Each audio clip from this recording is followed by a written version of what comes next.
देखो बच्चों, आज की क्लास क्लास 11th, 12 नहीं 11th क्लास है बच्चों।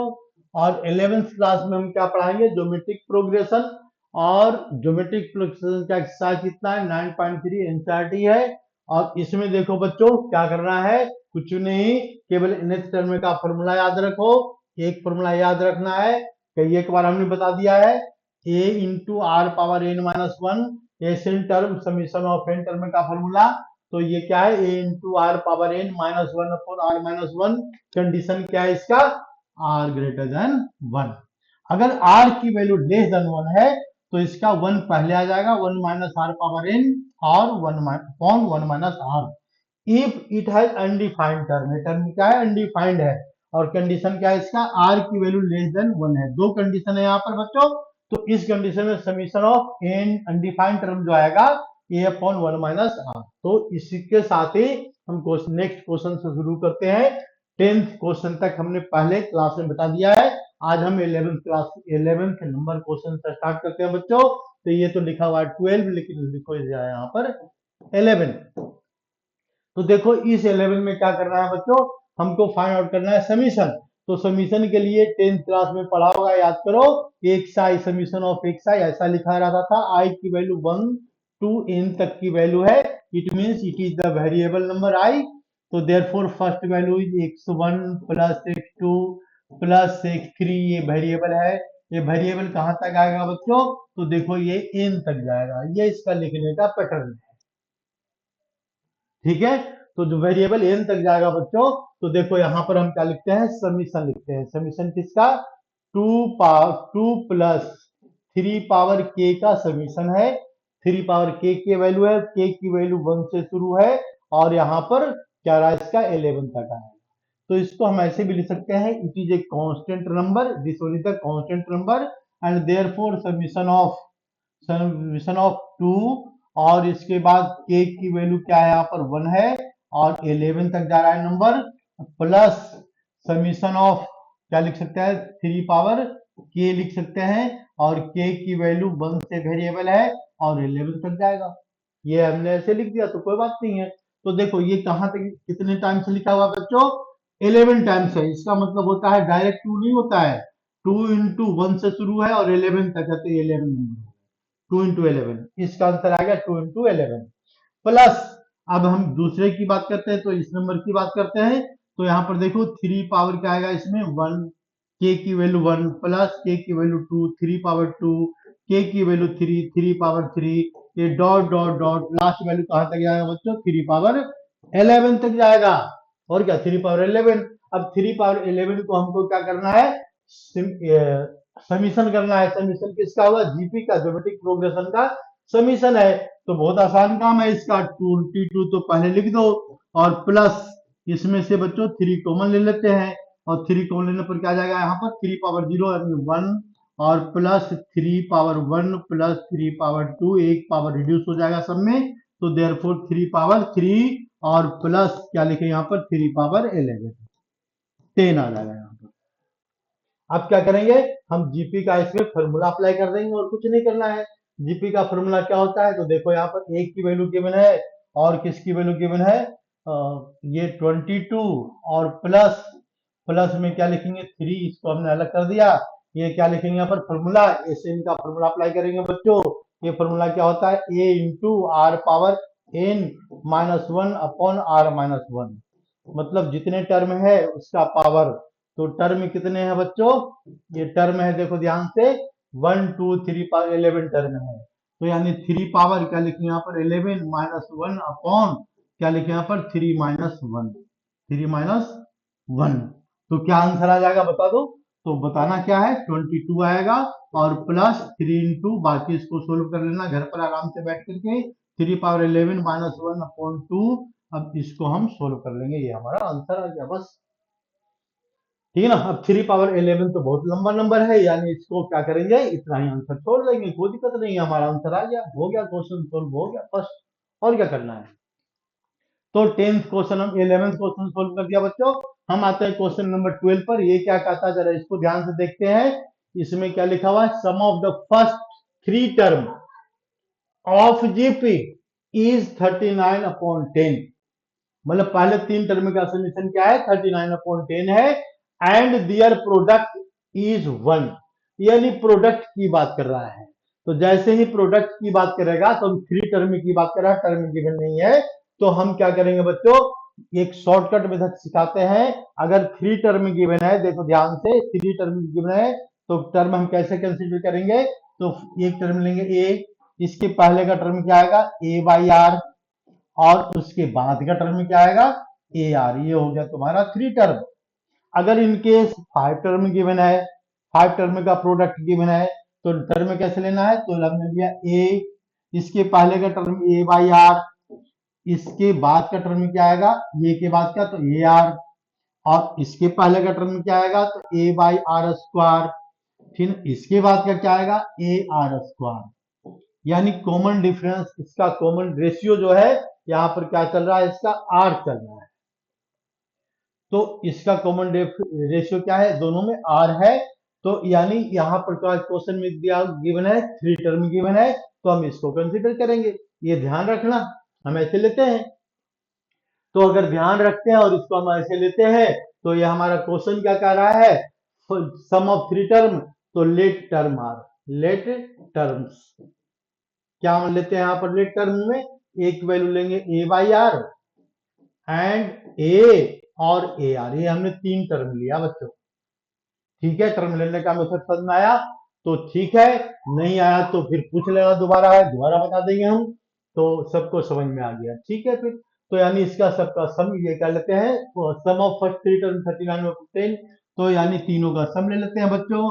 तो यानी ए बाई आर ले लिया हमने, a by r plus a और plus a into r is equal to 39/10 आ गया, जो आया हमने लिख दिया। अब इसके बाद क्या कर रहा है, प्रोडक्ट, डियर प्रोडक्ट इज 1, तीनों को मल्टीप्लाई करते हैं बच्चों। तो a by r multiplied by a and into a r, तो ये क्या आ गया 1। तो देखो इसी के लिए हमने ऐसा किया था कि यहाँ पर आर की वैल्यू कैंसिल हो गया। जैसे ही आर की वैल्यू कैंसिल हुआ बच्चों, तो अब हम क्या करते हैं, इसको थोड़ा स्पेस बनाते हैं और फिर क्वेश्चन को हम सोल्व करते हैं। तो इस क्वेश्चन में क्या पता लग गया, ए की वैल्यू आइडेंटिफाई हो गई है, ए की वैल्यू क्या आ रहा है इसमें, तो 1 आ रहा है ए की वैल्यू, यानी देयरफॉर, देखो ध्यान से, तो देयरफॉर क्या लिखेंगे इसको, therefore a cube is equal to 1, यानी ए की वैल्यू क्या आ जाएगा यहाँ पर, तो ए की वैल्यू आ गया 1। ठीक है, प्लस माइनस 1 नहीं आएगा इसमें, 1 आएगा ओनली। अब क्या कह रहा है कि ये तीनों का प्रोडक्ट आ गया 1, तो इससे आ गया ए की वैल्यू, इसीलिए हमने क्या लिया, ए बाई आर, ए और ए आर लिया है। नहीं तो अगर इन केस तुमको अपना मेथड से करना है, तो ए भी मेथड हमारा गलत नहीं होगा, याद रखना इस बात को। तीनों का सम कितना आ रहा है बच्चों, तीनों का सम आ रहा है 39/10, और तीनों का प्रोडक्ट ए इंटू क्या लिखे यहाँ पर, ए इंटू ए आर और प्लस ए आर स्क्वायर, ये तीनों का प्रोडक्ट क्या रहा है 1। तो इससे क्या फायदा है, ए और बी का होल क्यूब बना, ए और आर का होल क्यूब बना दिया, तो ए आर का होल क्यूब बना दिया, ठीक है, हाँ बिल्कुल सही है, ये बनाएगा। तो इससे क्या आ जाएगा बच्चों, ए आर का प्रोडक्ट आएगा। थोड़ा सा कैलकुलेशन में लंबा चला जाता है, इसीलिए हम इस मेथड से बता रहे हैं, और कुछ बात नहीं है, नहीं तो अपनी मर्जी से भी हम क्वेश्चन को सोल्व कर सकते हैं। तो ए की वैल्यू क्या आ गया इस क्वेश्चन में, देखते हैं। तो ये पैटर्न सही है हमको लग रहा है, तो ए इक्वल टू 1 दिख रहा है। तो अब इसमें आर की वैल्यू पता लग जाए तो सारी कहानी खत्म। तो आर की वैल्यू पता कैसे पता रहेगा भाई, तो ये यहाँ इस पर आ जाओ। तो इसमें हम क्या करेंगे, putting a in equation first, इसको हमने फर्स्ट मान लिया, तो putting a in equation first, putting a की वैल्यू डाल देंगे बच्चों, ए इन इक्वेशन नंबर 1, फर्स्ट में वैल्यू डाल देते हैं। तो डाल दो वैल्यू, तो क्या आ जाएगा 1 बाई आर आ जाएगा, और प्लस आर आ गया, और प्लस क्या आएगा, आर आ जाएगा, इक्वल टू प्लस आर कैसे आएगा भाई, 2 बार आर कैसे आएगा, एक बार आएगा, यहाँ पर आएगा 1, और इक्वल टू 39/10 आ गया। अब क्या करेंगे, तो इसको हम क्वाड्रेटिक में कन्वर्ट करेंगे। तो इसका एलसीएम लेंगे, तो क्या आ जाएगा यहाँ पर, आर स्क्वायर और प्लस आर और प्लस वन आ गया, मल्टीप्लाइड बाई, किससे मल्टीप्लाई करेंगे, 10 से, और इक्वल टू कितना आएगा यहाँ पर 39 आर आ जाएगा। ठीक है, ये क्वाड्रेटिक में कन्वर्ट हो गया। अब इस क्वाड्रेटिक के बाद क्या करते हैं बच्चों, हम आगे सोल्व करेंगे, इससे आर की वैल्यू आएगी और क्या करना है। तो क्या रहा यहाँ पर देखते हैं जरा ध्यान से, 10r² आ गया और 10r² के बाद प्लस 10r भी आ गया और इसके बाद क्या आ गया, तो प्लस 10 भी आ गया, ठीक है। और माइनस ये इसको लेफ्ट हैंड में ले जाएंगे तो ये लेफ्ट हैंड आ जाएगा, -39r इजिकल टू क्या पुट करेंगे, 0। तो इसको हम सोल्व करेंगे तो कितना आ रहा है यहाँ पर, 10r² और ये -29r और plus 10 is equal to 0। Middle term को ब्रेक करेंगे बच्चों, ब्रेक हो रहा है किससे, 25 4 से, 25 इंटू 4। तो देयर फोर क्या लिखा है पर 10r² और -25r और -4r प्लस 10 इजिकल टू क्या पुट करेंगे, 0। इसमें कॉमन लेंगे तो हमने क्या कॉमन लिया, इसमें 5 कॉमन लिया और r भी कॉमन ले लिया, तो क्या आएगा इसमें, r आएगा और क्या आएगा साथ में, तो 5 भी आएगा, नहीं 5 कॉमन लेंगे, हाँ ठीक है 5 भी आएगा। इसमें से बच्चों क्या कॉमन लेते हैं, -2 कॉमन ले लिया हमने, तो यहाँ भी क्या आएगा, r-5 आएगा। तो r-5 इक्वल टू कितना रहा है यहाँ पर value, 0। Therefore r-5 into 2r minus 2 is must be 0। तो therefore r is equal to कितना रहा पर, r minus 5 is equal to 0 and 2r minus 5r, sorry 5r, 2r क्यों 5r, गलती कैसे हो जाती है, 5r minus 2, 5r minus 2। तो therefore क्या लिखें यहाँ पर, 5r minus 2, 5r minus 2 is equal to 0। r की वैल्यू 2/5 आ गया बच्चों। तो r की देखो दो वैल्यू आ रही है बच्चों, अब क्या दोनों वैल्यू सेटिस्फाई करने वाला है कि एक सेटिस्फाई करने वाला है, इसको हमको देखना जरूरी है। तो अगर इसको देखना जरूरी है तो हम क्या करेंगे यहाँ पर, r की वैल्यू देखो, ये वैल्यू कितना है, 3 से लेस है ना, देखो ये 3 से लेस है, ये नंबर 3 4 से लेस है और r की वैल्यू हमने क्या डाला 1 5, तो 5 आ जाएगा प्लस 6, तो यही हो जाएगा, ये तो गड़बड़ कर देगा। तो हम इसको हम क्या लिखेंगे कि r की वैल्यू क्या है इसका, तो ये इम्पॉसिबल है, ये हो गया इम्पॉसिबल हो गया। तो जब ये इम्पॉसिबल हो गया तो पॉसिबल क्या हो गया फिर, r इक्वल टू 2/5 हो गया पॉसिबल, मतलब ये वैल्यू को हम ले सकते हैं। लेने के बाद अब क्या कर रहा है, फाइंड द कॉमन रेशियो, तो कॉमन रेशियो आ गया हमारा 2/5, देखो 2/5 आ गया, ठीक है। और इसके बाद also find sum of 10 term, ये भी कह रहा है, तो find the sum of 10 term.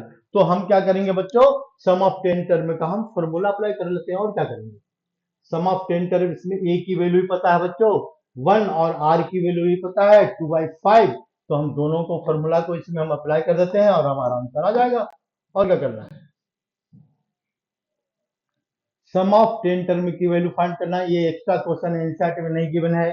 तो क्या आएगा बच्चों, a इंटू आर पावर 10 है ना, सम ऑफ 10 टर्म से वैल्यू आ गया 10 -1 अपॉन कितना लिखेंगे यहाँ पर, r-1 फॉर्मूला है, a की वैल्यू क्या है 1 है, r की वैल्यू क्या है 2/5 है, 2/5 है और पावर क्या है इसका 10 है, -1 है अपॉन 2/5 है और -1 है।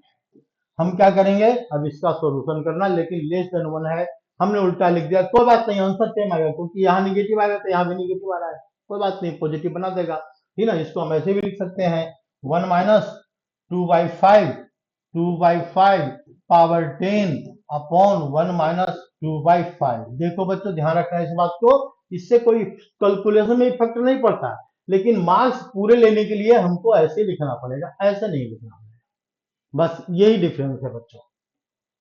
तो आते हैं बच्चों, ये हमने एक्स्ट्रा क्वेश्चन बता दिया, सम ऑफ 10 टर्म, तो ये एक्स्ट्रा है, ये तुम्हारे बुक में नहीं है, लेकिन कोई बात नहीं, कभी कभार एक्स्ट्रा पढ़ना चाहिए, ज्यादा हो जाएगा तो कोई दिक्कत नहीं है, कम नहीं होना चाहिए बच्चों, कम होने से दिक्कत होती है। तो देखो ये नेक्स्ट क्वेश्चन पर आते हैं, how many term in the GP 3 3 square 3 power 3 needed to give sum 120। देखो इसमें आंसर आएगा 4, इनको पता है आंसर 4 आएगा, क्यों, रीजन क्या है, तो ये सबका सम प्लस करने पर कितना आना चाहिए, ये आना चाहिए 120, है ना, तीन तीन टर्म गिवन है। तो देखो यहाँ पर 3 + 9 + 27 और प्लस क्या आएगा 81, ये सबको प्लस करो तो 120 पूरा हो रहा है, तो नंबर ऑफ टर्म कितना आ गया, 4 आ गया। लेकिन ये मेथड गलत है, ये ऑब्जेक्टिव के लिए मेथड चलेगा, सब्जेक्टिव के लिए मेथड नहीं चलेगा, तो हम इसको मिटाते हैं, ठीक ना। वो तो भाई जबरदस्ती वाला क्वेश्चन है। तो ये क्या लिखा हुआ है, sum of how many term sum needed to sum gives 120, तो देयरफॉर तो ये क्या है, 3 है और प्लस 3 पावर 2 है और प्लस 3 पावर 3 है। अगर मान लो बहुत बड़ा नंबर दे दिया तो दिक्कत हो जाएगी। तो यानी इसका मतलब क्या है, हमने लिख दिया एन टर्म तक लिख दिया, प्लस कर दिया एन टर्म को, और एन टर्म को प्लस करने पर कितना आना चाहिए बच्चों, 120 आना चाहिए। यानी इसका मतलब क्या है, इस सीरीज में ए की वैल्यू तो पता है 3 लिख सकते हैं, आर की वैल्यू भी पता है बच्चों, आर की वैल्यू क्या है, दोनों को डिवाइड कर दिया हमने तो ये आ जाएगा 3, ठीक ना, आर की वैल्यू। एन की वैल्यू पता है तो नहीं पता है, एन की वैल्यू वाट सिंबल लगा दिया हमने। तो हम क्या करेंगे, एसएन टर्म का फॉर्मूला अप्लाई करेंगे। एसएन टर्म का फॉर्मूला क्या होता है, a into r power n minus 1 upon r minus 1। तो इसका समीशन क्या है, 120 गिवन है, तो हम इसको समीशन में डालेंगे तो दिस इंप्लाइज टू, इसका मतलब क्या हो गया, इसका मतलब हो गया 120 is to 120 is equal to a की वैल्यू क्या दिख रहा है हमको 3, इक्वल टू हमने लिख दिया यहाँ पर 3 multiplied by r power n, we don't know value of n, तो therefore r means 3 power n minus 1 upon 3 minus 1। अब क्या करना है, ध्यान से इस वैल्यू को कैलकुलेशन करना है, कंपेयर करके एन की वैल्यू कैलकुलेट कर लेना है। तो कैसे करेंगे ये देखो, तो ये नंबर पहले क्या करते हैं, यहां ले आते हैं, कोई बात नहीं है, और ये नंबर को यहां ले जाते हैं, तो ये नंबर क्या है 2 है, यानी इसका मतलब क्या हो गया, ये 3 माइनस 1 2, तो 120 इज इक्वल टू, और ये आ गया 120 इंटू 2, ये नंबर यहां चला जाएगा, ठीक है, ये नंबर यहां चला गया क्रॉस मल्टीप्लिकेशन से, लेकिन ये 3 डिनोमिनेटर में आ गया, इज इक्वल टू क्या लिखा हुआ है, 3 पावर एन लिखा हुआ है माइनस 1 लिखा हुआ है, बस काम हो गया। ये क्या आ गया बच्चों, 80 आ गया, 80, और ये क्या है माइनस 1, तो इसको इधर लाएंगे तो 1 इक्वल टू 3 का पावर एन आ गया, 81 इक्वल टू 3 पावर एन आ गया, इसको भी 3 के फैक्टर्स में कन्वर्ट करेंगे तो 3 पावर क्या आएगा 4, 3 इंटू 3 इंटू 3 इंटू 3 क्या होता है 81 होता है, तो यानी therefore it is 3 power n होता है, तो एन की वैल्यू क्या होता है 4। देखो बच्चों, कुछ बोलते हैं कि सर कैलकुलेट, ये जब आप पढ़ाते हैं तो अपना फेस कैमरे की तरफ क्यों नहीं रखते। चलो अच्छी बात है, पूछना पूछ लो, लेकिन हम बता देते हैं बच्चों, जो मैथमेटिक्स पढ़ाया जाता है ईमानदारी से पढ़ाओ, हमने टाइप करके भाई अपनी मर्जी से सोल्व कर रहे हैं, टाइप करके देते तो कोई दिक्कत नहीं होती, बोलना था केवल, लेकिन जब ईमानदारी से पढ़ाओ तो भाई दिमाग को कंसंट्रेट करके मैथमेटिक्स का सॉल्यूशन पर रखना पड़ता है।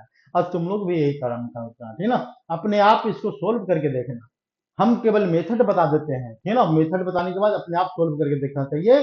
जो क्वेश्चन आसान होता है हमने पूरा कर दिया, जो आसान नहीं होता है, डिफिकल्ट होता है, कैलकुलेशन लेंदी ज्यादा लेंदी होगा, तो फिर अपने आप करना पड़ेगा, और इसके बाद बिल्कुल ध्यान उधर ही रखना पड़ेगा। ऐसा नहीं कि आधा हम कैमरे की तरफ ध्यान रखे और आधा बोर्ड की तरफ, तो गड़बड़ हो जाएगा, ठीक है ना। इसलिए देख लो, अभी पूरे कैमरे की तरफ है हमारा फेस है, आज के बाद ऐसा कंप्लेंट नहीं करना। धन्यवाद। नेक्स्ट क्वेश्चन पर आते हैं बच्चों। Sum of the first 3 term of GP is 16, मतलब 3 टर्म का समीशन क्या है बच्चों 16 है।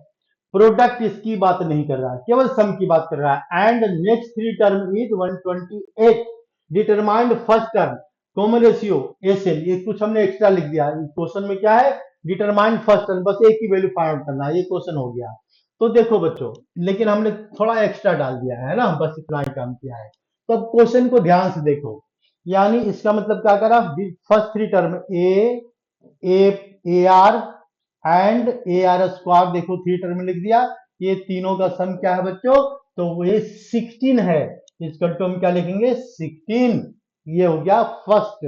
यानी इसको में से हम एक कॉमन ले लेते हैं बच्चों, तो हमारे पास क्या आ जाएगा 1 प्लस आर आ जाएगा, और आर स्क्वायर इसकी जो वैल्यू है 16, this one is the equation number 1, first equation आ गई। नाउ नेक्स्ट 3 टर्म मतलब term number 4, term number 5, term number 6। Next three term में क्या होता है भाई, 4 5 6 होता है। तो 4 का मतलब क्या हो गया, ये 4 का मतलब हो गया यहाँ पर a are 3 term number 4, A R 5 term number 5 क्या होता है, यहाँ पर 4 लगाएंगे। टर्म नंबर 6 क्या आएगा, तो ए आर 5 लगाएंगे। इसकी वैल्यू क्या है, 128 है बच्चों।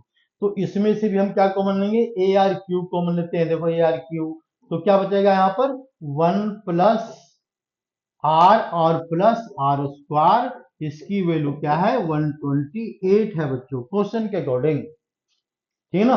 अब यहां पर देखो क्या करना है, हम दोनों को डिवाइड कर देंगे। हमारे पास दो इक्वेशन आ गया, डिवाइडिंग बोथ, ये ग्रेटर है तो इसको ऊपर ले लो, तो third second by third, dividing क्या करना है पर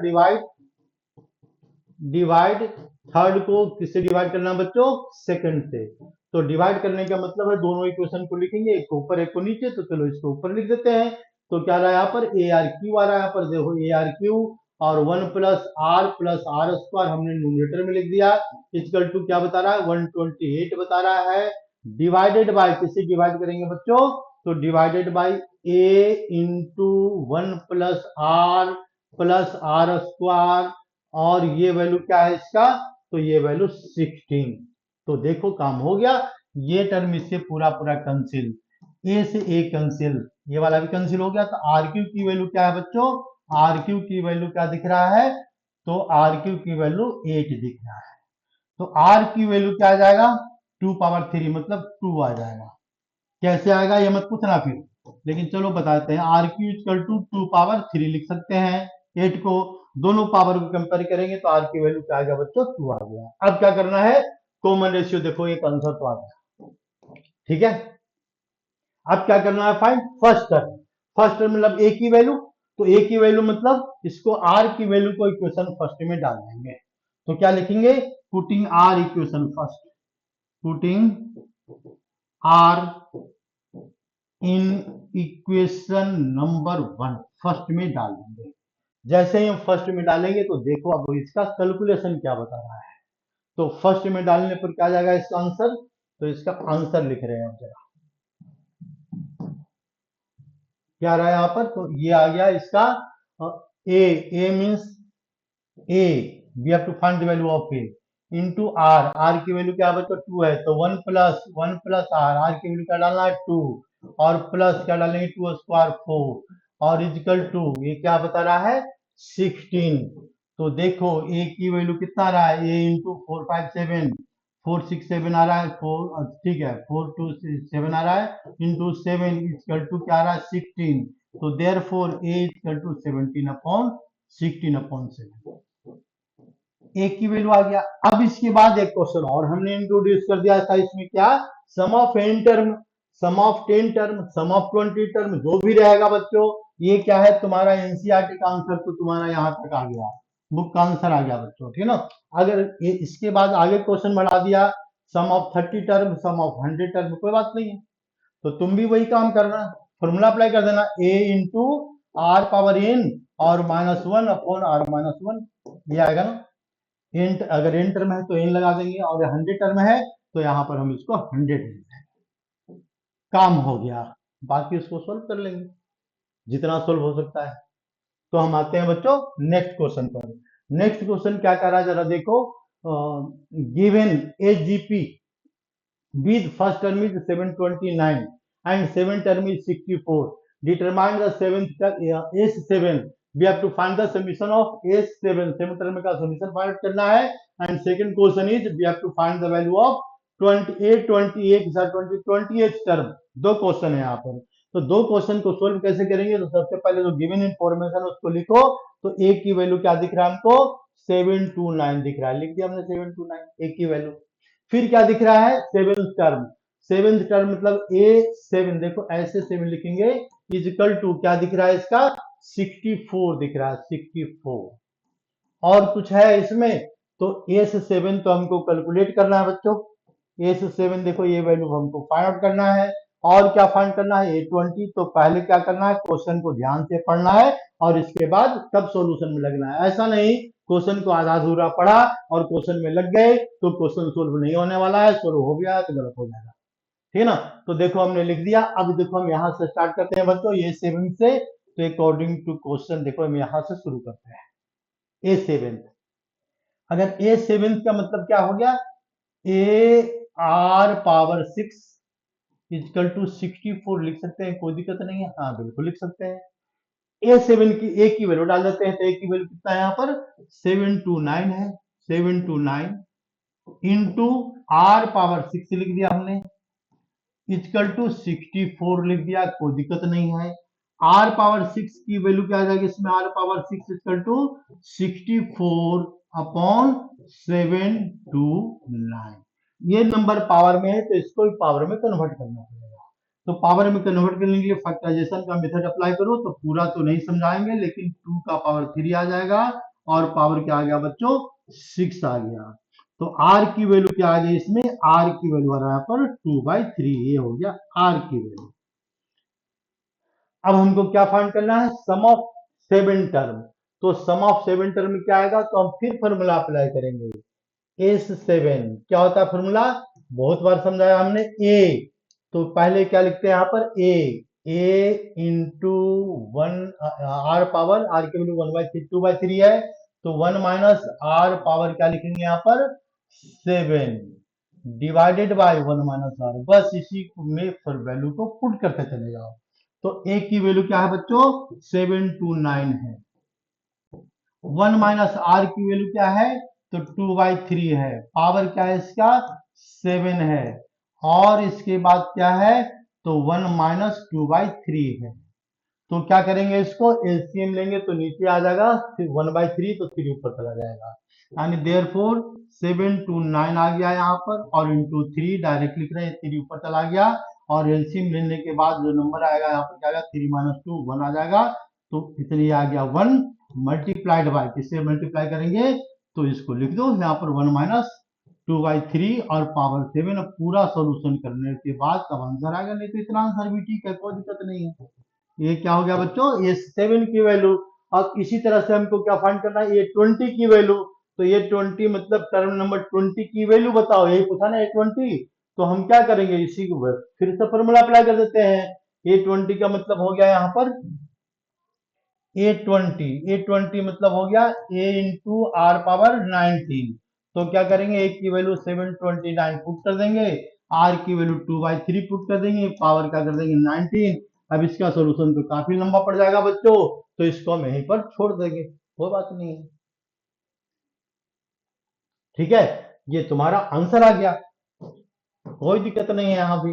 अच्छा, इसके बाद फिर देखो बच्चों नेक्स्ट क्वेश्चन में क्या है, find GP geometric progression for which sum of the first 2 term is -4 and fifth term is 4 times the third term। तो फाइंड ज्योमेट्रिक मीन मतलब ज्योमेट्रिक प्रोग्रेशन पता करना है बच्चों। तो प्रोग्रेशन ज्योमेट्रिक प्रोग्रेशन, तो इसमें लिखेंगे लेट जीपी।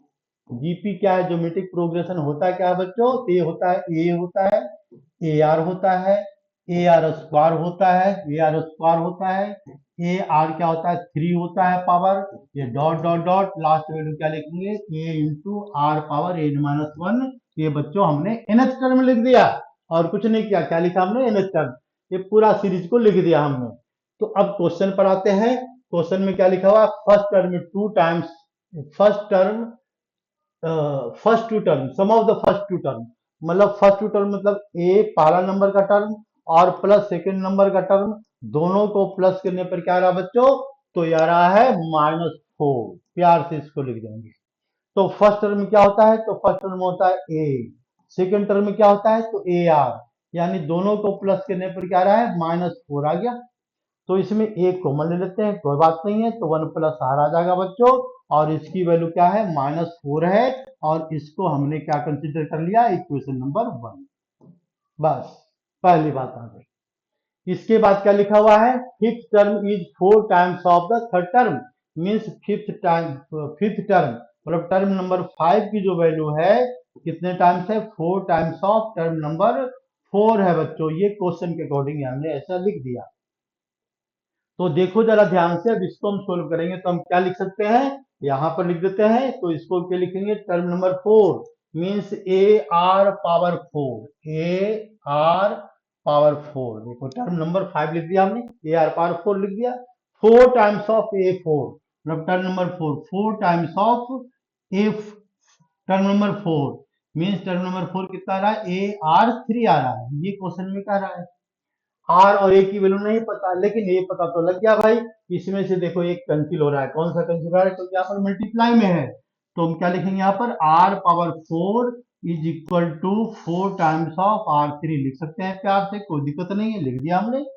अब इसको जब लिख सकते हैं तो हम क्या लिखेंगे यहाँ पर, आर का power 4 minus are 4r3, sorry 4r3, ये जो वैल्यू है बच्चों, ये वैल्यू 0 हो गया, तो r3 की वैल्यू क्या हो गया, तो r माइनस 4 हो गया, इक्वल टू 0 लिख दिया हमने।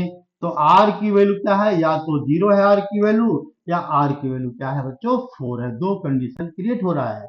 अब दो कंडीशन में अगर r की वैल्यू 0 हो गया तो सारा नंबर कांस्टेंट बनाएगा, एक जैसा नंबर बना देगा, यानी इसको हम क्या करेंगे बच्चों, कि देखो ये बात इम्पॉसिबल है, अच्छा नहीं लग रहा सुनने में, ठीक ना, यानी इसको क्या करेंगे, तो इसको भगा देंगे यहाँ से, सुनने में अच्छा नहीं लग रहा है, इसको लिख दो इम्पॉसिबल, इम्पॉसिबल।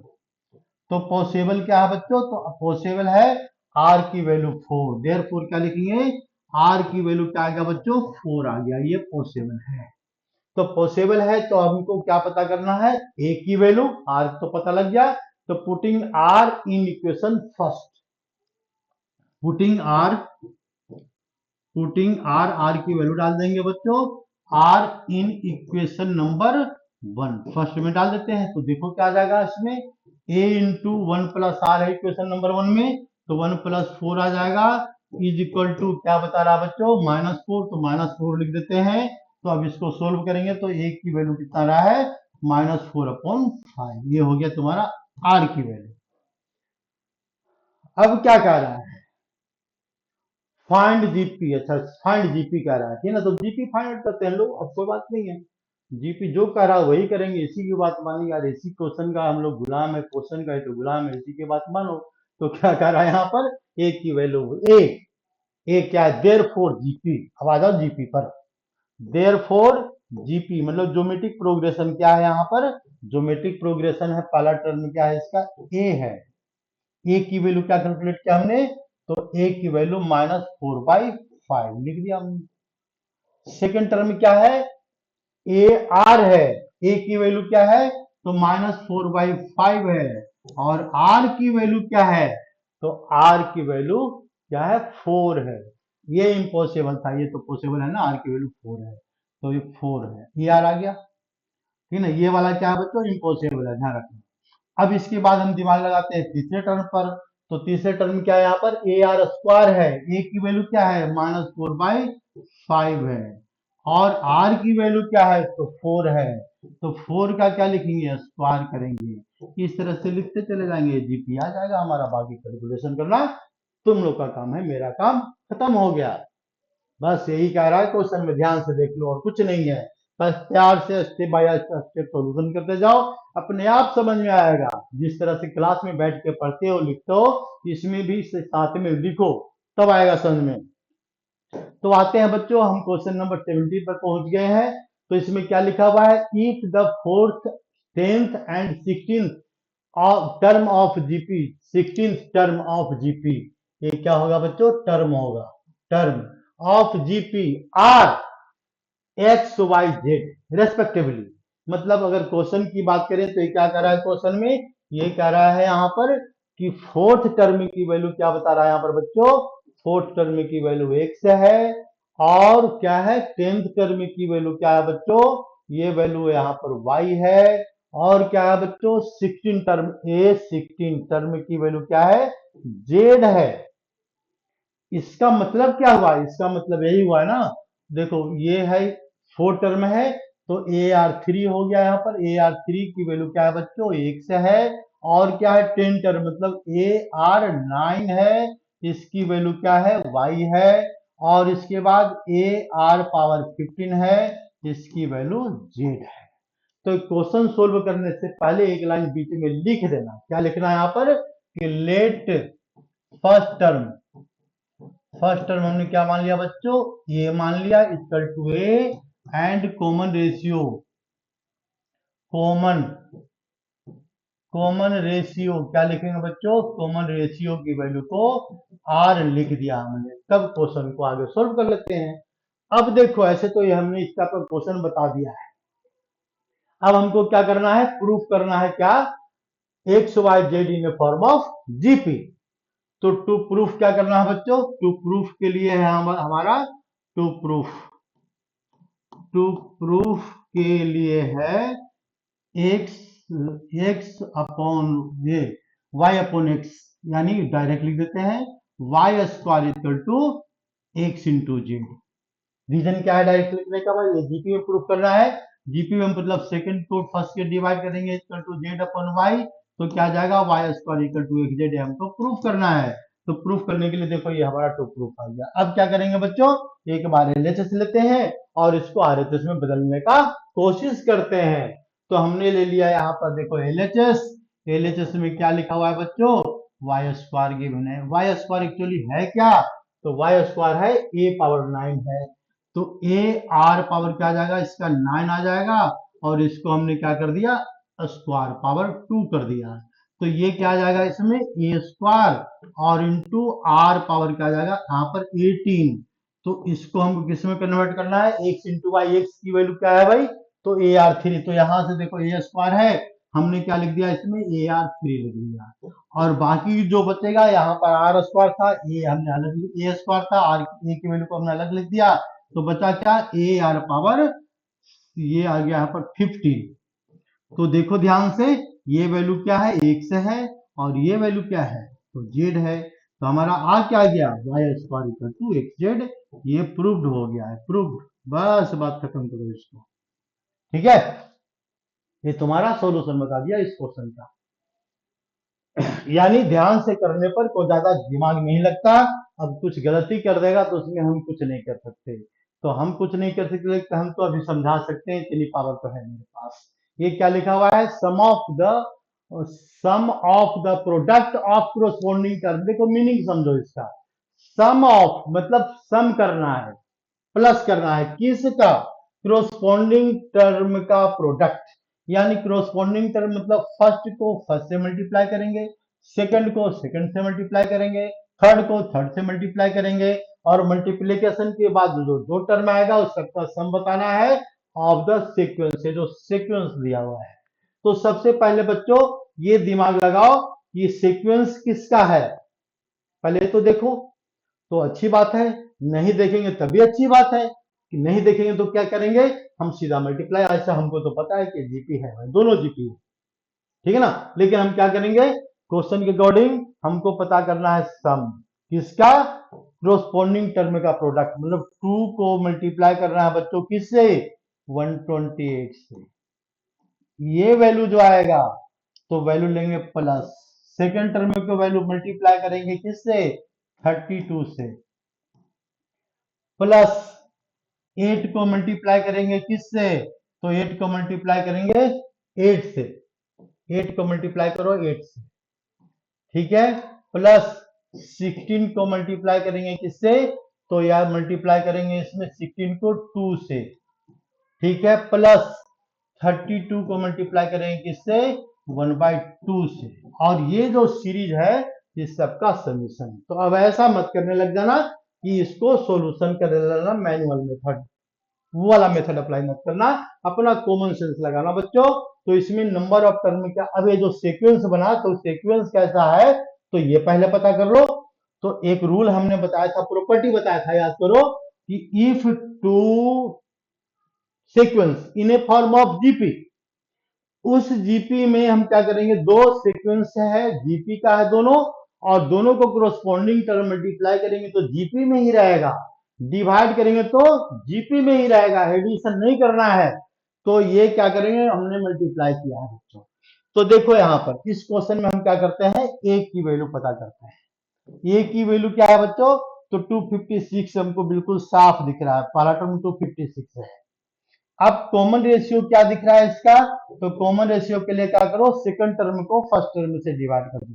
तो सेकंड टर्म क्या है इसका 4 इंटू 32 है, और इसको डिवाइड करेंगे किससे, 2 इंटू 128 से डिवाइड करेंगे। तब 128 से डिवाइड करेंगे बच्चों तो देखो हमारा काम हो गया। कैसे हो गया, तो इसको हम डिवाइड करते हैं 2 से, तो आ गया 64, और ये 2 से 2 कैंसिल, तो कितना रहा 1/2 आ गया। पता लग गया, आर भी पता लग गया बच्चों, और फर्स्ट भी पता लग गया। तो टर्म के नंबर कितने हैं ये भी पता कर लेते हैं। यहाँ पर टर्म के नंबर है 1 2 3 4 5, सब जगह 5 है, देखो यहाँ भी 5 है, यहाँ भी 5 है, तो टर्म का नंबर क्या है बच्चों 5 है। अब क्या करेंगे, 5 टर्म का समीशन। तो 5 टर्म को प्लस करो, और प्लस के लिए हम क्या कर देते हैं, फॉर्मूला को अप्लाई कर देते हैं, और कुछ नहीं करना है। तो देखो 5 टर्म का समीशन कैसे कैलकुलेट करते हैं ये भी जरा सीख लेते हैं। तो S5 का summation, summation of 5 term, formula क्या होता है, तो A होता है R का पावर 5 होता है -1 अपॉन, लेकिन R की वैल्यू क्या है लेस देन 1, इसलिए उल्टा लिख दिया हमने। इसको पहले सीधा करो, R का पावर 5 लिख दिया हमने, और पावर 1 -1। अब क्या करना है, वैल्यू पुट करना है, 256 वैल्यू पुट कर दिया, multiplied by 1 minus r, r की वैल्यू 1/2, पावर क्या लिखेंगे यहाँ पर 5 लिख दिया हमने, और डिवाइडेड बाय 1 माइनस 1/2। अब क्या करेंगे, सॉल्यूशन की सिंप्लीफिकेशन करेंगे। ये जो तुम्हारा काम है मेरा काम खत्म हो गया, ठीक है, ये काम मेरा काम समझाने का था तो मैं समझा दिया, बात खत्म। तो देखो यहाँ पर तुम्हारा आंसर आ गया इसका। नेक्स्ट क्वेश्चन पर आते हैं बच्चों, ये क्या लिखा हुआ है, question number 20। Show that product of corresponding term of A sequence, of term of sequence, एक सीक्वेंस देखो ये है, सीक्वेंस किसका है, ए जीपी का है, दूसरा सीक्वेंस क्या है, ए सीक्वेंस है, और ए भी सीक्वेंस किसका है, जीपी का है। तो इसमें क्या है, so that product of corresponding term of sequence, corresponding फिर आ गया, तो एक फर्स्ट को फर्स्ट से मल्टीप्लाई, सेकंड को सेकंड से मल्टीप्लाई, थर्ड से थर्ड से मल्टीप्लाई करेंगे, और प्रूफ करना है कि सीक्वेंस फॉर्म ऑफ जीपी, ये जीपी का सीक्वेंस है, ये बता रहा है कि जीपी है। और जब जीपी है तो इसका कॉमन रेशियो भी आएगा भाई, ये पक्का कॉमन रेशियो भी आएगा। दो बातें तो बिल्कुल क्लियर हो गई। तो हम ऐसा करते हैं, दोनों बात को हम कैलकुलेट करने वाले हैं। तो पहले हम एक सीक्वेंस, ये क्या कर लेंगे, सीक्वेंस तैयार कर लेंगे, और सीक्वेंस किसका होगा, जीपी का है। तो यानी इसमें रूल अगर याद है तो ठीक है लिख देना, नहीं याद है तो देखो याद कर लो। तो if two sequence, if two sequence, sequence in geometric progression GP, then product of corresponding term, product of, ये लाइन याद कर लो बच्चों, corresponding term, corresponding term इन जीपी, ये क्या होगा बच्चों, ये जीपी में ही होगा, corresponding term क्या होगा, corresponding term इन जीपी, ये जीपी में ही रहेगा।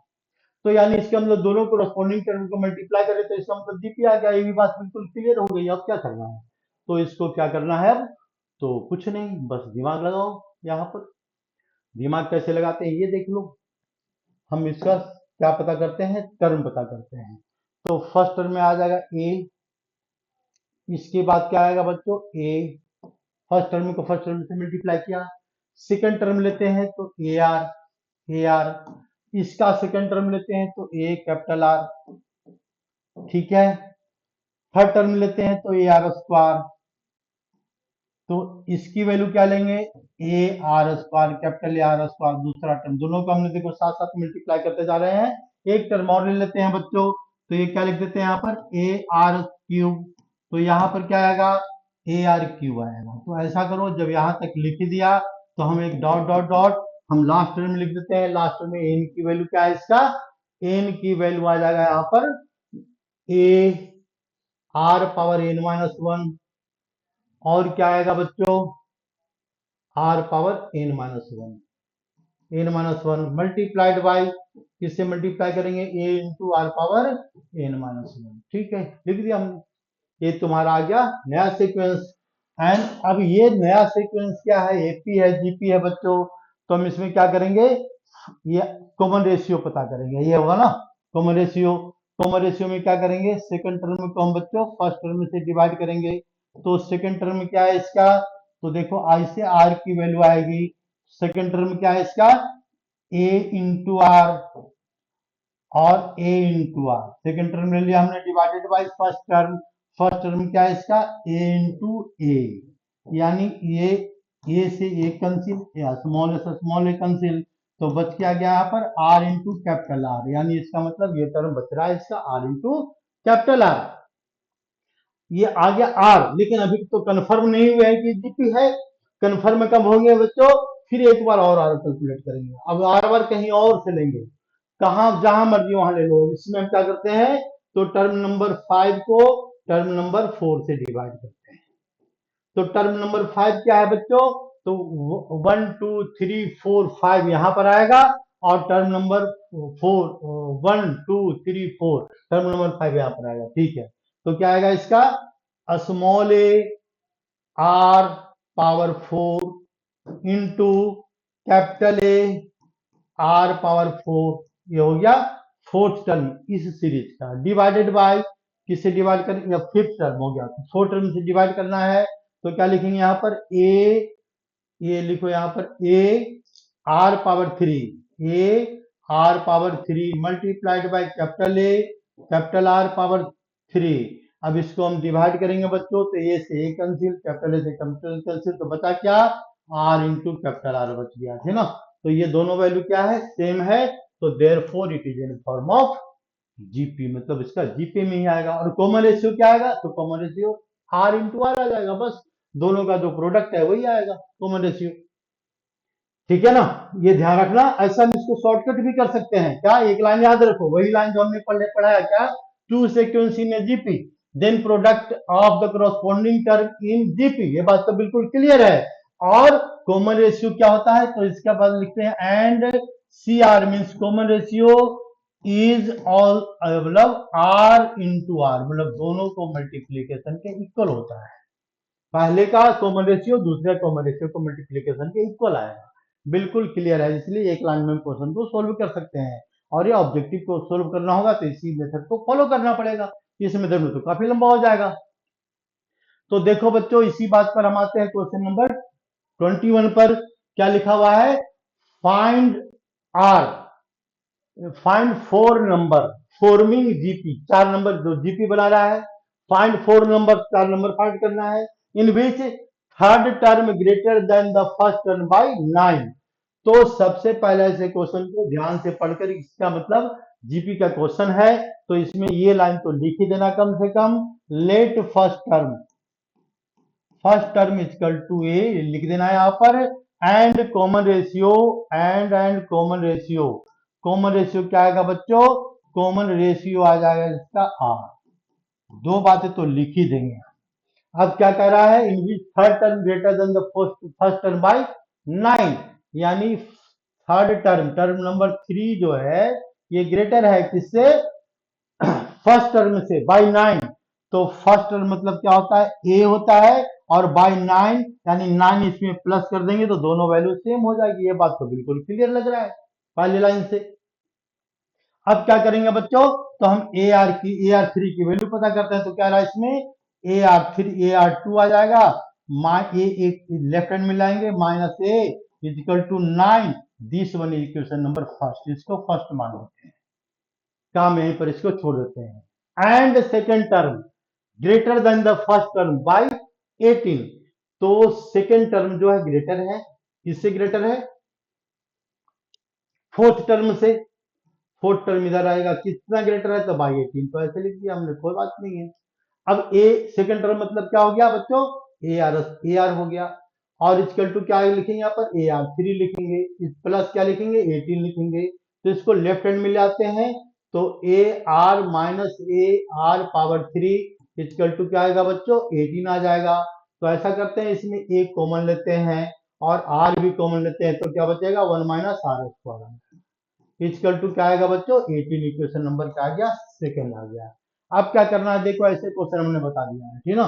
क्या करना है, दोनों को हम इसको डिवाइड करेंगे बच्चों, डिवाइडिंग फर्स्ट एंड सेकंड दोनों को डिवाइड कर देंगे जल्दी। Divide first and second, divide किसको करना है, तो सेकंड को डिवाइड करो बाय फर्स्ट से। तो सेकंड में क्या लिखा हुआ है, ए आर लिखा हुआ है, देखो ए आर। और क्या है, 1 - r² है, इक्वल टू क्या है, 18 है, डिवाइडेड बाय फर्स्ट टर्म। तो फर्स्ट टर्म में ए कॉमन लेते हैं, तो r² - 1 आ जाएगा, और इक्वल टू क्या लिखेंगे बच्चों, 9। तो देखो प्यार से ए कैंसिल कर देंगे, ये इससे कैंसिल होगा, 2 आ जाएगा। लेकिन यहाँ पर दिक्कत हो रहा है ना, 1 - r² है, r² - 1 है, तो हमको माइनस साइन कॉमन लेते हैं बच्चों, तो -r आ जाएगा। तो क्या आ जाएगा इसमें, r² - 1 upon r² - 1 equal to -2। तो फिर ये कैंसिल, तो बचा क्या, हाँ 2 क्यों, +2 आएगा ना, +2। तो आर की वैल्यू क्या आ गया बच्चों, आर की वैल्यू आ गया -2। जब आर आ गया तो putting are in equation first से ए आ जाएगा, ए के बाद क्वेश्चन को सोल्व कर लेंगे, बस यही यही इसमें है, और क्या करना है। तो धन्यवाद, बाकी अगले क्लास में डिस्कस करेंगे। आज का क्लास बस यही लास्ट।